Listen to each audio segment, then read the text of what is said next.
Hello friends and welcome back to series of video lectures on psychology। मैं doctor Arpita Chaudhary आज बात करूंगी organisational behaviour के चैलेंजेस एंड अपॉर्चुनिटीज। मतलब संगठनात्मक मनोविज्ञान के समक्ष चुनौतियां एवं अवसर। तो देखिए, सबसे पहली जो और सबसे प्रमुख चुनौती ऑर्गेनाइजेशनल बिहेवियर के सामने है वो है creation of a global village. देखिए, हम सभी इस चीज़ को महसूस कर रहे हैं कि दुनिया सिमटकर बहुत छोटी सी हो गई है because of the globalisation and because of liberalisation. दुनिया भर में जो कंट्रीज़ हैं, एक दूसरे के लिए उन्होंने व्यापार के लिए रास्ते खोल दिए हैं और जो पहले जो बाधाएं थी, जो टैरिफ्स थे, उनको कम कर दिया है।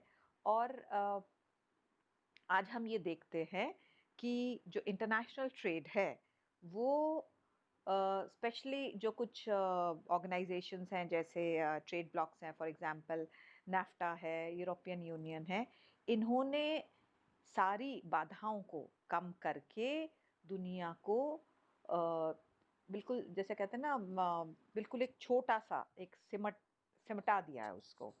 And so now the world is a global village. और स्पेशली अब हम ये देखते हैं कि there are multinational companies like McDonald's हैं, प्रॉक्टर एंड गैम्बल है, नेस्ले है, टोयोटा है। ये दुनिया के विभिन्न हिस्सों में काम कर रहे हैं। और जो एम्प्लॉयज़ हैं इन जो कंपनीज़ के अंदर, वो डिफरेंट कंट्रीज से आते हैं, डिफरेंट कल्चर्स से आते हैं और दे आर हाईली मोबाइल। आज कोई ऑस्ट्रेलिया में है तो हो सकता है थोड़े दिनों बाद में उसकी पोस्टिंग उसी कंपनी के दूसरे कंट्रीज़ में हो सकती है। So this is a very challenging task for the organisations कि जो मैनेजर्स हैं, they have to acquire skills. उनको ऐसी जो स्किल्स अक्वायर करनी पड़ती हैं, ऐसी क्षमताएं अक्वायर करनी पड़ती हैं, so that they can work with different people. उनके साथ में काम कर सकें, डिफरेंट कल्चर्स के लोगों के साथ काम कर सकें, जिनकी ज़रूरतें भिन्न हैं, जिनके एटीट्यूड्स अलग अलग हैं और जिनकी अपेक्षाएं अलग हैं। So this is a very important challenge कि किस तरह से दुनिया सिमटकर एक छोटी सी हो गई है। अच्छा, इसके अलावा हम ये देखते हैं जो इसी से जुड़ा हुआ कहीं न कहीं है कि अडैप्टिंग टू डिफरेंट पीपल। जैसे मैंने आपसे बोला कि दुनिया सिमट के छोटी हुई है और अभी जो मैं बात कर रही थी किस तरह से जो मल्टीनेशनल कंपनीज़ हैं, तो मैनेजिंग वर्कफोर्स डाइवर्सिटी, जो एम्प्लॉइज़ हैं, वो डिफरेंट कंट्रीज़ के, डिफरेंट कल्चर्स के, different languages, different customs, different lifestyles. तो इतनी भिन्नताओं के बाद तो ये जो जिसको हम बोलते हैं हेट्रोजेनिटी ऑफ एम्प्लॉइज़ जो हैं वो किसी चीज़ में समान नहीं हैं। तो एज़ अ रिज़ल्ट ना तो वो रेस में, जेंडर में, एथनिसिटी में, इनमें सब में भिन्नता है। सो ऑर्गेनाइजेशंस के समक्ष एक बहुत महत्वपूर्ण चुनौती है इन सब लोगों को अकोमोडेट करना अपने में। और डिफरेंट जो ग्रुप्स हैं और पर्टिकुलरली इनकी जो फैमिली नीड्स हैं, हर जो कल्चर का जो व्यक्ति है उसकी फैमिली नीड्स भिन्न है। एक अमेरिका की जो व्यक्ति की जो फैमिली नीड्स हैं और एक जो इंडियन जो एशियन कल्चर के जो व्यक्ति की फैमिली नीड्स हैं, दे आर एंटायरली डिफरेंट। उनकी लाइफ स्टाइल्स अलग होती हैं, उनकी वर्क स्टाइल्स अलग होती हैं। तो उन सब को ध्यान में रखते हुए उनके बीच तालमेल बिठाना is the most important challenge for the organizations and particularly जो मल्टीनेशनल कंपनीज़ हैं उनमें तो है ही है। इसके साथ-साथ हम ये देखते हैं कि countries like United states, Canada, Australia, वहाँ पर जो वर्कफ़ोर्स है वो एशियन वर्कफ़ोर्स बहुत ज़्यादा है, बहुत जो एशियन कंट्रीज़ के लोग हैं, there is influx of large influx of these Asian people. तो उनको they have to be sensitive to the needs of Asian community, और क्योंकि इतने ज़्यादा जो उनकी जो वर्किंग फ़ोर्स है उसके अंदर काफ़ी बड़ा हिस्सा एशियन पॉपुलेशन का होता है, तो they have to be sensitive to their needs and demands. Uh, तो ये एक बहुत इम्पोर्टेंट चुनौती ऑर्गेनाइजेशंस के सामने प्रस्तुत होती है। हुँ, इसके अलावा इम्प्रूविंग क्वालिटी एंड प्रोडक्टिविटी। देखिए, अपनी जो कार्य की गुणवत्ता है उसको, और अपनी जो प्रोडक्टिविटी है उसको बढ़ाना भी एक अहम चुनौती के रूप में सामने आता है। और इसके लिए ज़्यादातर ऑर्गेनाइजेशंस 2 तरीकों से उसको बढ़ाते हैं। One is total quality management, that is TQM, और एक री-इंजीनियरिंग। टीक्यूएम बेसिकली अपनी जो सोचने की जो it encourages the employees to rethink, जो वो करते हैं उसको अलग-अलग तरीके से सोचना, और जिससे कि वो पार्टिसिपेट कर सके इन डिसीजन मेकिंग। तो हम ये कह सकते हैं कि एक तरह से डेमोक्रेटिक सेटअप, जिससे कि लार्ज जो एम्प्लॉइज़ हैं, जितने ज़्यादा जो उनको कहीं न कहीं इन्वॉल्व करना वर्कप्लेस डिसीजंस के अंदर।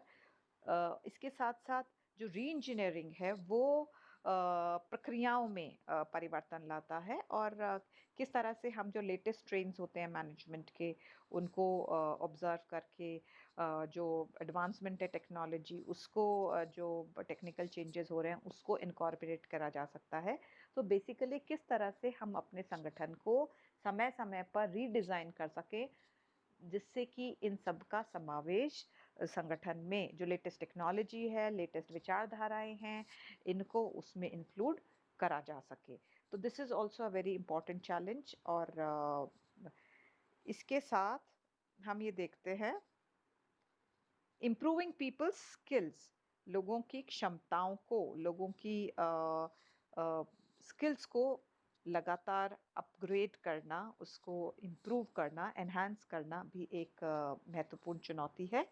पर्टिकुलरली जो मल्टीनेशनल कंपनीज होती हैं, मार्केटिंग, सेल्स, इनके अंदर communication skills are very important. तो उसको अपनी कम्युनिकेशन स्किल्स को सुधारना, इसके साथ-साथ स्किल्स टू डेलीगेट अथॉरिटी, जैसे मैंने अभी कहा था कि आजकल ज़्यादातर ऑर्गेनाइजेशंस डेमोक्रेटिक मॉडल पे कार्य करती हैं। तो अपने एम्प्लॉइज़ को कहीं न कहीं एक तो टीम वर्क में कार्य करवाना, इसके साथ-साथ टू डेलीगेट अथॉरिटी, जो सत्ता का हस्तांतरण करना, टू पावर, लोगों को एम्पावर करना भी एक इम्पॉर्टेंट चैलेंज होता है। और जो ऑर्गेनाइजेशनल बिहेवियर इट प्रोवाइड्स, वो तरीके प्रदान करता है जिससे कि हम अपने व्यवहार में और परिवर्तन लाकर अपनी जो इंटरपर्सनल स्किल्स हैं उनको बेहतर बना सकते हैं। जितना व्यक्ति कम्युनिकेशन स्किल्स अपने सुधारेगा या जो पावर डेलीगेट करेगा, उससे इंटरपर्सनल स्किल्स में सुधार लाया जा सकता है।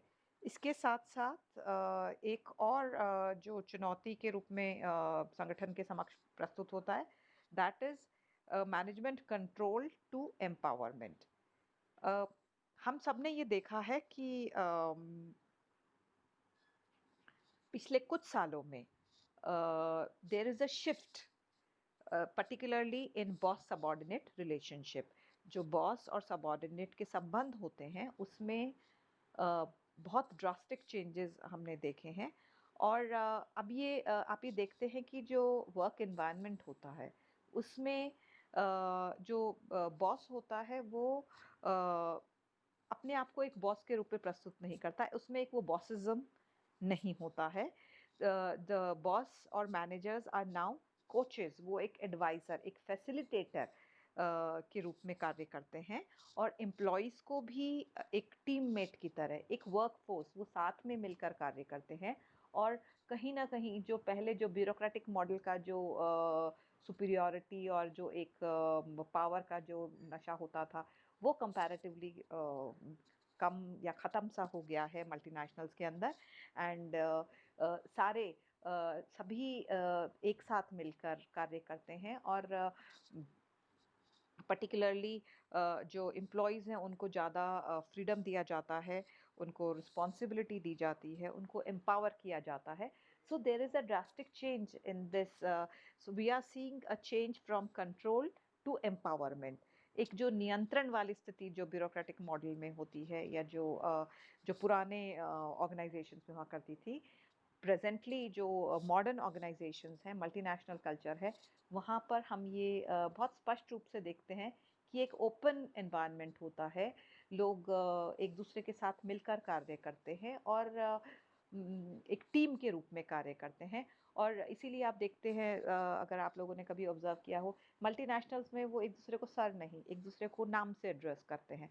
तो कहीं ना कहीं वो एक अपनापन, एक खुल के अब उसको अगर कोई परेशानी भी होती है तो उसको बोल सकते हैं। तो दिस इज़ वेरी इम्पोर्टेंट, एक अवसर के रूप में ये आया है।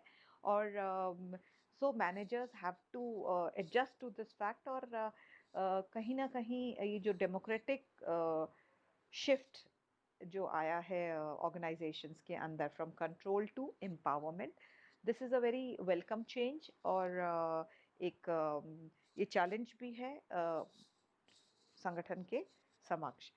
इसके साथ-साथ एक और जो चुनौती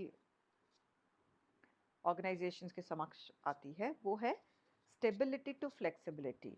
अ, जो पुरानी जो ऑर्गेनाइजेशंस हुआ करती थी, जिनमें जैसे मैं आपको अभी बता रही थी कि कंट्रोल होता था, सुपरविजन होता था, लीडर्स भी बहुत ऑटोक्रेटिक टाइप ऑफ लीडर्स होते थे, बॉस बिल्कुल अपने आप का बॉसिज्म बिल्कुल व्यक्त करता था, ठीक है। बट नाउ जैसे मैंने बोला कि एक टीम, एक कोवर्किंग स्पेस होती है, साथ में मिलकर कार्य करते हैं।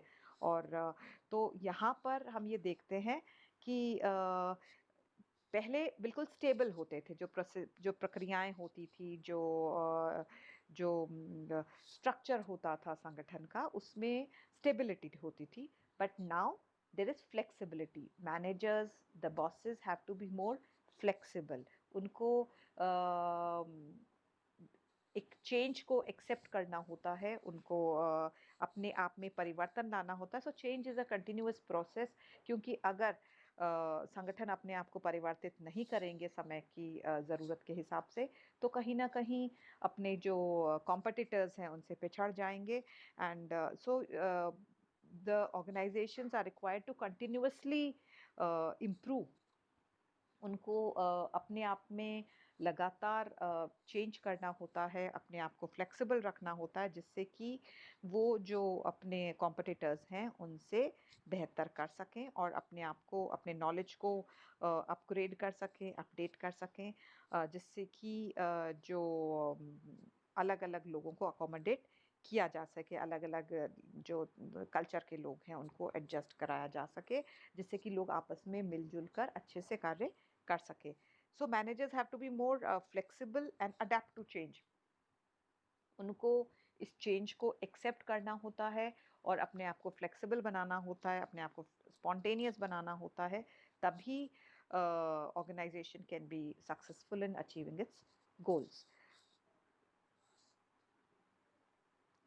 And last but not least, and this is a very important challenge आजकल जो मल्टीनेशनल्स जो वर्क कल्चर है उसके समक्ष सबसे बड़ा चैलेंज मेरे ख्याल से, बिसाइड्स मल्टीकल्चरल जो डाइवर्सिटी है एम्प्लॉयज़ की, उसके अलावा जो सबसे बड़ा चैलेंज जो आता है संगठनों के समक्ष, वो है इम्प्रूविंग एथिकल बिहेवियर।